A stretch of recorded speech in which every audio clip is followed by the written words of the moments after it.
So let's kind of take this one piece at a time, because I think there's a lot of people who have no clue about the Treasury markets, about how the auctions work and why that's so important.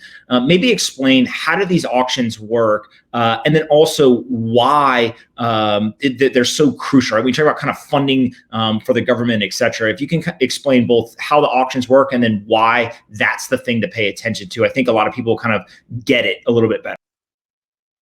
Yeah, the auctions are really the nerve center of capital markets. And like I said, the Treasury bond, U.S. Treasury is considered so-called risk-free asset. I put that deliberately in air quotes. But there are a number of so-called primary dealers that are required to step up and bid on those auctions. And then they turn around and resell the Treasuries.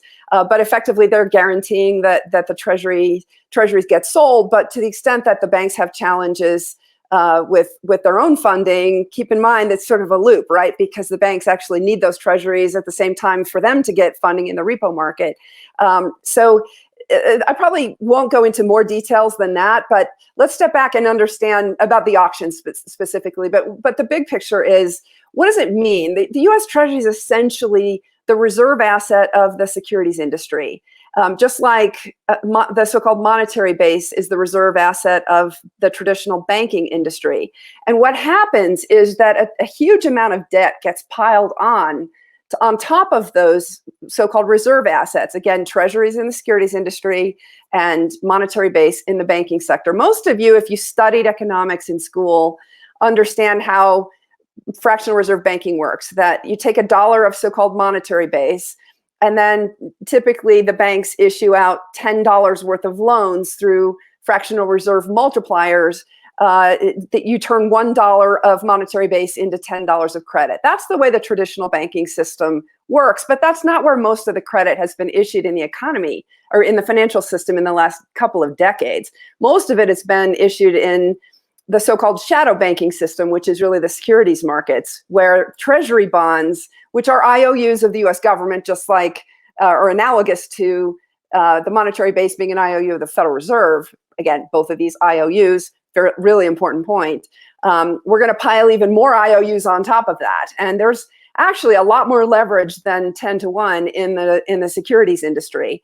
And so, when you think about the fact that a lot more leverage got piled on those treasuries, the next question is, all right, what happens if we get into a deleveraging environment? You usually see a run to safety. And again, the risk-free in air quotes asset is the Treasury bond. And we see the rush to safety. We certainly saw that. Treasury yields collapsed, which meant that the price went up because yield and the price move in opposite directions. You saw them hit record lows across the entire interest rate curve, U.S. Treasury interest rate curve this past week. And so there was a rush to quality, but then you start to get the reality that, in fact, actually liquidity has kind of disappeared from these markets, and it took a Fed bazooka to get a 30-year Treasury auction done. The auction was done at a relatively good yield. It was only a couple of basis points wide, but the what's called the bid to cover, the internals of that auction were really challenging. So it just isn't. It's indicative that we're in a pretty severe dislocation in the financial markets, even more so in fixed income than in equities. Got it. And so when you say that that auction was in trouble and the Fed steps in with, the $1.5 trillion announcement, explain kind of the mechanisms of, they say, hey, we're going to inject this liquidity, but what exactly is happening there from a mechanism standpoint, so that people understand kind of how they, quote, save. Yeah, so the injection of liquidity is literally injecting reserves into the banking system, injecting cash into the banking system. The Fed's balance sheet increases. Some people call that printing money. That's an outdated term, but it's still a term that describes what's going on. You're literally creating, the Fed's writing a check on itself. They're creating assets out of thin air and expanding their balance sheet. And in the last crisis in 2008, the Fed's balance sheet was about 800 million. And then it swelled up to well over 4 trillion. And then the Fed started to reduce its balance sheet through as it was raising interest rates and letting some of the assets that it had purchased run off. But now that's reverse course, and now the Fed's increasing its balance sheet again. And so from the Fed perspective, we're north of 4 trillion, I think around 4.2, 4.3 trillion of Fed balance sheet right now, again, up from 800 million in the last financial crisis. One of the analysts who I must take my hat off to, Doug Nolan, who really got this whole thing right and has been chronicling what was coming in the credit markets. He predicted that the Fed's balance sheet would swell to 10 trillion in this next crisis, which I think is here. He predicted that, by the way. He's been predicting that all along, so that's not a new prediction. And at the time in 2000, or last fall, when he published it most recently, it struck me as way too low. And in fact, actually, I think it's going to turn out to be way too low. So everyone, from my perspective, and again, I should step back and say, none of this is advice. You're getting what you're paying for here. This is just one person's perspective, and you can't rely on it. But hopefully, it'll just help make you think. That's the only thing I would like for you all to take away from this, is just one person's perspective to help make you think. It's a different perspective than you're going to read in the mainstream press. But anyway, coming back to is the $10 trillion number that much? Back in last fall, I think a lot of people were shocked by that prediction.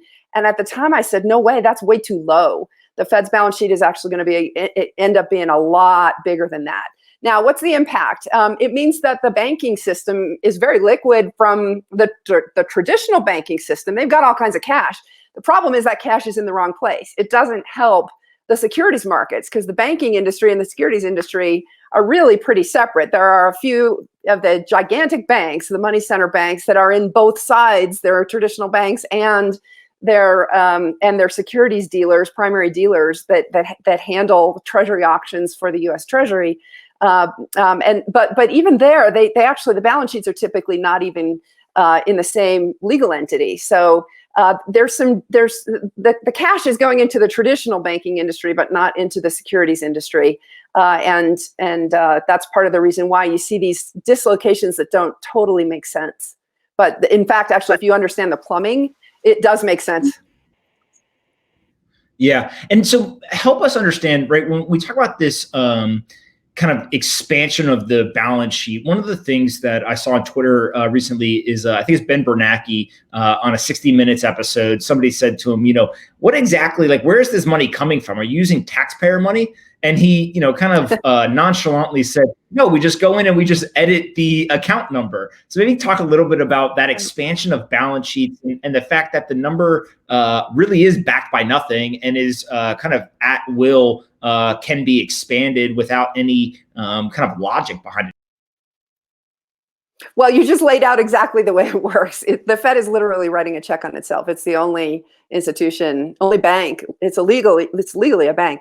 It's the only bank that's allowed to do that, to literally create money out of thin air. And then its monetary base, like I said, gets multiplied by other banks who are allowed to create a different type of money out of thin air. But all this is coming out of thin air. Now, what's the real impact of it? It's all debt, right? It's all an IOU. Actually, in fact, even the dollar is an IOU. Everything's an IOU. Go look at the dollar in your wallet if you have one. It says Federal Reserve note, paid to the order of. It is a debt instrument. The dollar itself is a debt instrument. So everything is an IOU piled on top of an IOU piled on top of an IOU.